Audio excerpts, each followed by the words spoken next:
على محمد صلى الله عليه وسلم. Yang ketiga, yang kita harus paham. Apa yang kita harus mengerti? Yang ketiga, tidak menuntut kesempurnaan. Menjadi support system yang ketiga, kata para ulama, adalah bagaimana setiap dari kita tidak menuntut kesempurnaan. Karena apa? Ujung dari menuntut kesempurnaan yang sifatnya mustahil dari suami kita, maka sesungguhnya akan berujung dengan konflik membara. Menuntut kesempurnaan itu sebagaimana kita menyalakan korek api di atas tumpukan kertas. Sudah nggak dapat, hangus terbakar, iya. Banyak orang tanpa sadar, dia itu menginginkan kesempurnaan pada pasangannya, tanpa menyadari bahwasanya pasangan itu menjadi indah ya karena ketidaksempurnaannya. Ada bengkoknya, ada lekuknya, tapi justru indah. Bukankah korden itu kalau lurus kalah indah dengan korden yang berkelok-kelok? Ya kalau akhirnya suami kita langsung sempurna dalam segala hal, kalau suami kita langsung sempurna dalam segala hal, susah kita. Kalau ibu menuntut bahwasanya saya menjadi support system untuk suami saya, tapi saya menuntut sempurna untuk suami saya, kamu menyalakan korek api di atas, tumpukan kertas. Indahnya letup api yang ada di korekmu tidak sebanding dengan hangusnya ruangan yang kamu tempati. Berapa banyak orang ketika mereka dibedah alasan perpisahan yang terjadi di antara keluarga itu, selalu ada sebuah benang merah. Selalu menuntut kesempurnaan. Tidak bisa kesempurnaan itu. Ya, makanya sabar yang paling besar itu apa? Sabar itu kan ada 3, ibu-ibu karyawan BSI. Sabar itu ada 3. Ada sabar melakukan ketaatan, ada sabar meninggalkan larangan, ada sabar menghadapi musibah. Sabar 3 ini, Ustadz, yang paling besar yang mana? Sabar dalam taat. Lah sabar dalam taat itu spektrumnya apa aja dimensinya? Salah satunya sabar menghadapi pasangan hidup. Itu sabar dalam taat yang paling gede pahalanya. Makanya dikatakan oleh para ulama, sabar kepada keluarga itu sabar 2 kali sabarnya kepada orang biasa. Kalau kamu sabar sama temenmu itu 1 kali sabar. Tapi kalau kamu sabar sama istrimu 2 kali sabar. Kamu yang menikahinya, memberikan nafkah kepadanya, tapi kamu harus siap dengan bengkoknya. Sabar kepada suami juga sama, 2 kali sabar. Kenapa? Kamu yang menemaninya, mengetahui kekurangannya, melahirkan anaknya, tapi kamu juga menghadapi bengkoknya. Memang kata para ulama semacam itu. Kesabaran kepada pasangan itu 2 kali kesabaran. Dan salah satu di antara kesabaran kepada pasangan itu apa? Ya memang tidak ada yang sempurna. Di balik tuntutan kamu kepada istrimu dengan tangisan air mata kepada istrimu, di balik air mata yang menetes, di balik harapan kamu, sadarkah kita ada air mata istri kita yang juga menangis ketika melihat kekurangan kita? Sama sebenarnya. Jangan pernah merasa sayalah perempuan yang paling malang di dunia. Jangan pernah merasa saya adalah suami yang paling malang di dunia. Sebelum engkau mengatakan dirimu istri yang paling malang di dunia, mungkin suamimu juga merasa paling malang. Makanya akhirnya yang ketiga, supaya support system ini berjalan, supaya suami kita dalam kondisi yang baik, tidak terkena fitnah dengan berbagai macam hal, tidak terkena depresi, itu adalah apa? Yaitu jangan menuntut kesempurnaan. Ini ada kisah, Bu. Nyata ini demi Allah. Ada salah satu laki-laki, seorang suami, sudah 50 tahun, sudah punya cucu. Curhat kepada saya ketika istrinya ngaji. Istrinya itu menuntut banyak hal dari semua kajian-kajian yang dia dapatkan di tempat kajian. Dan sang istri memaksa, mempressure suaminya dengan apa yang dipilih oleh sang istri. Dari gaya pakai celananya harus bagaimana. Pulang semuanya diganti. Pakainya diganti, celananya diganti, ada yang dipotong dan lain sebagainya. Dan sang suami kaget. Ya, sang suami akhirnya kaget. Sang suami sempat berkata kepada kami, saya itu hampir pergi ke psikolog, Ustaz. Saya hampir pergi ke psikolog.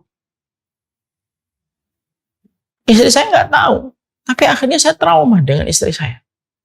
Dia tetap bertahan karena bagi dia yang sudah tua, karena dia sangat mencintai istrinya. Tapi dia juga trauma sama istrinya.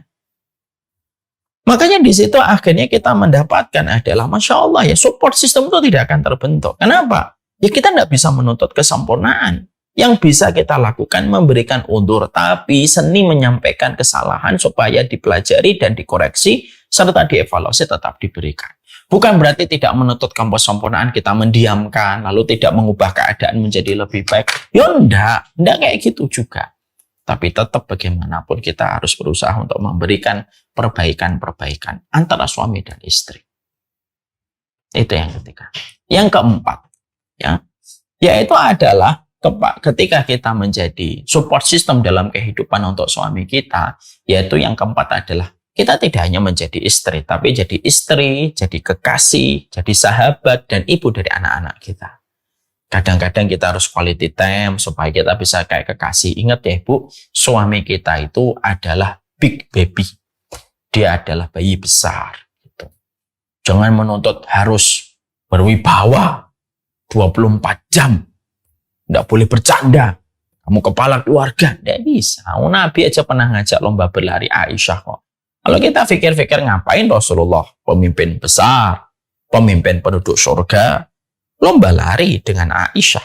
Karena Nabi ingin memperlihatkan bahwasanya suami istri itu tidak harus monoton menjadi suami dan istri kaku secara normatif. Tapi kadang-kadang lomba lari, senyum, karena itu menjadi kekasih, kadang menjadi sahabat. Ada obrolan yang nggak penting-penting yang dibicarakan yang membuat mereka tergelak tertawa. Dan tentunya juga ada tugas bagaimana mendidik anak-anaknya. Makanya maaf ya Bu, kalau pas lagi ketika suaminya bercanda, Ibu harus menyamakan frekuensi. Ketika sang suaminya lagi manja, nah Ibu harus pindah ini. Saya jangan jadi ibu dari anak-anak saya harus jadi kekasih untuk suami saya.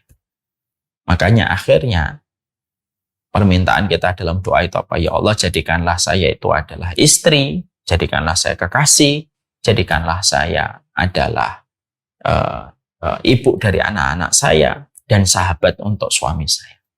Lah itulah indahnya kalau sudah didapatkan. Dan yang terakhir, membangun support system dalam kehidupan, yaitu adalah bagaimana kita senantiasa mendoakan suami kita terus di dalam kebaikan. Saya jujur ya, dalam perjalanan dakwah, sering sekali saya menemukan ada harapan-harapan yang dimiliki oleh seorang istri.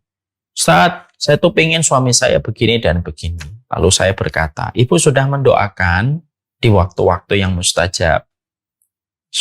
Istrinya tersenyum, belum pernah Ustaz. Gimana Ibu?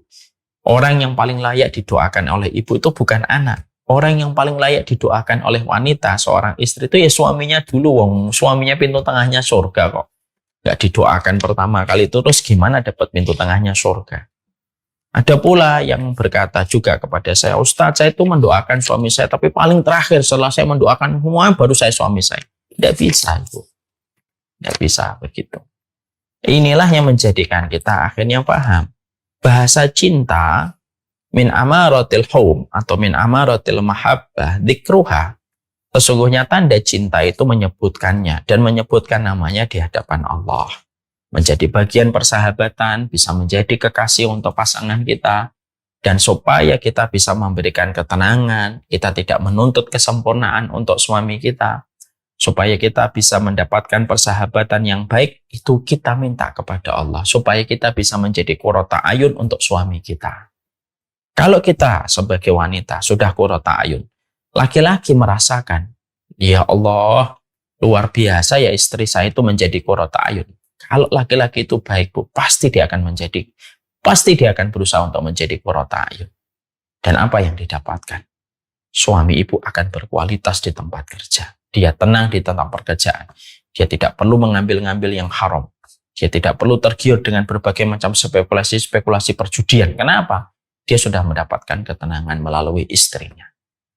Sekali lagi, wanita itu memiliki dampak yang besar pada proses kebaikan.